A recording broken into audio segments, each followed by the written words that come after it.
Good evening, class, and welcome to another edition of our lesson on information technology auditing. The last video, we talk about IT controls and some of the issues with respect to IT controls.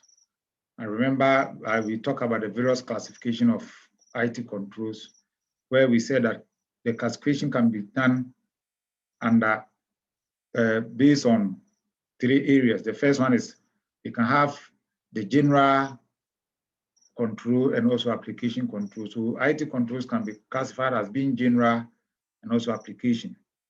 The next one is also preventive control, detective control, and also corrective control. We also said that classification of IT controls can be done based on the group responsible for ensuring that they are implemented and also maintained well. And with respect to that one, we mentioned or we discussed governance, control, management control, and also technical control. Today, I want us to talk about or continue our lesson on this particular control, IT control issue by considering another important thing. So as usual, I've shared my screen with you. This is my screen. We are continuing with our information technology controls. Now let's look at this. IT controls, what to expect. IT controls, what to expect. Individual control mechanism as a chief audit executive can expect to find within the organization, can be defined within the hierarchy of IT controls. That's from the overall high-level policy statement issued by management and also endorsed by the board of directors, down to the specific control mechanism incorporated into application system. The hierarchy, which has been shown in a diagram, will present a logical top-down approach. Both are also noted when considering controls to implement and when determining areas on which to focus audit resources during reviews of the entire IT operating environment. The different elements of the hierarchy are not mutually exclusive, but they are also connected and they can also intermingle. Many of the control types within the elements are described below. So this is the IT control diagram where we have policies, standards, organization, and management. So the policy will present the governance aspect. You remember I said the control can also be classified based on the group of people that carry it. So under the governance aspect, we can have controls such as policies. Under the management control, we can have something like standards and also organization and management, the physical and also environmental controls giving us the management. So these controls, examples of controls will fall under the management. And that is the management will be responsible. We also have the technical. Under the technical controls, we have the system software controls, the system development controls, and also the application-based controls. Now we are going to talk about these controls one after the other. Now, when we talk about policies, all organizations need to define their aims and objectives through strategic plans and also policy statements. And examples of some of the policy control include that is a general policy on the level of security and also privacy throughout the organization. It can be a typical example of a policy control. We also have a statement on the classification of information and the right of access at each level.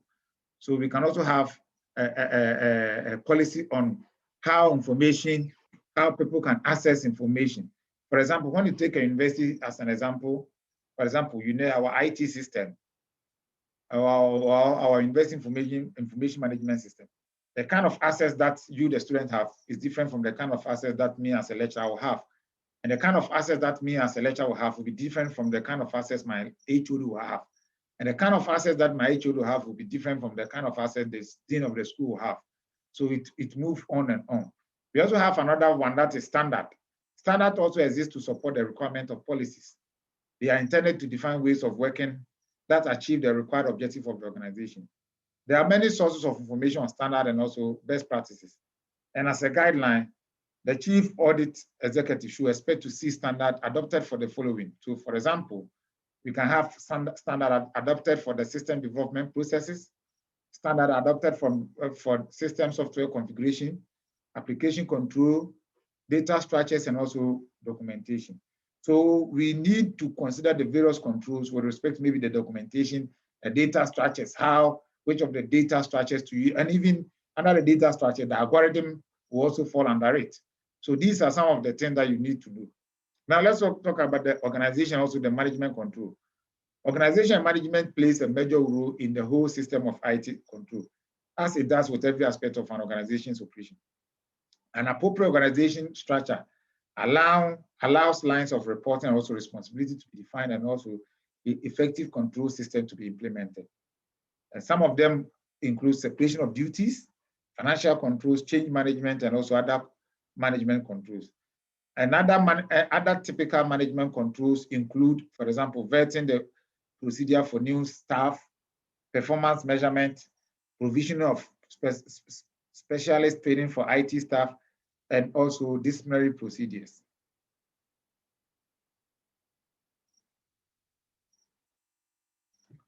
Now let's look at fiscal and also environmental controls. IT equipment represents a considerable investment for many organizations. It must be protected from accidental or deliberate damage or loss. Fiscal and environmental controls, originally developed for large data centers that house mainframe computers, are equally important in the modern world of distributed client-server and also web-based systems. Although the equipment commonly used today is designed for ease of use in a normal office environment, its value to the business and also the cost and sensitivity of application running business process can be significant.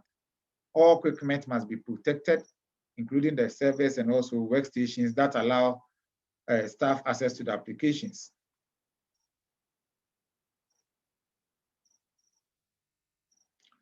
Some typical fiscal and environmental controls include: 1, locating servers in locked rooms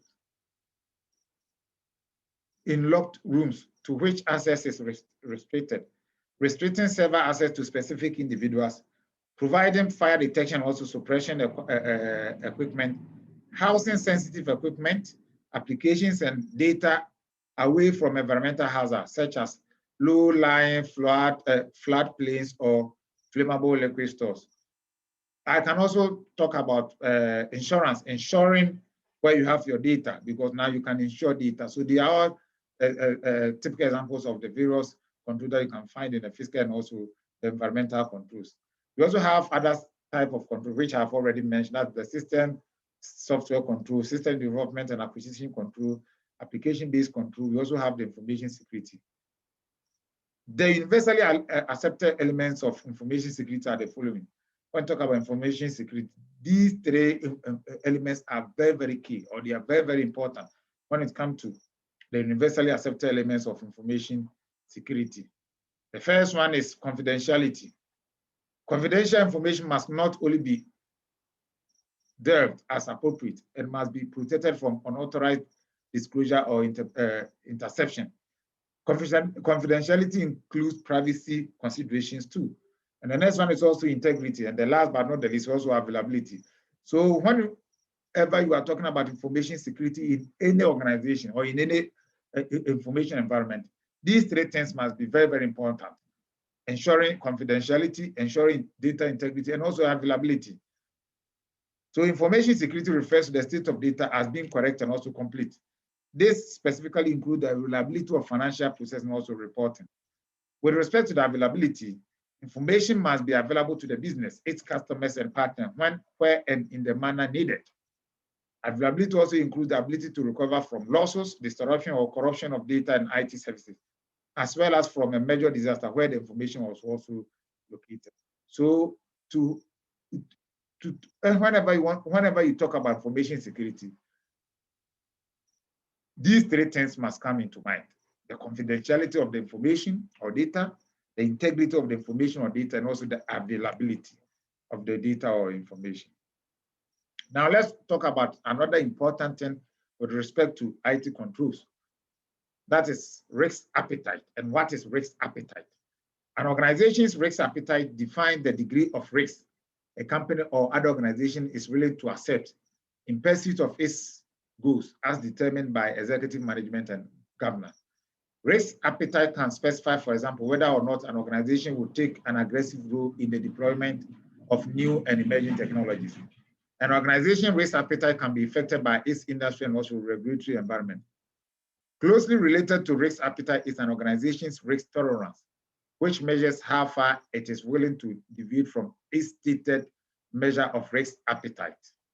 So we are saying that risk appetite basically defines the degree of which a company or any other organization is willing to accept in pursuit of its goals as determined by the executive management and also this thing.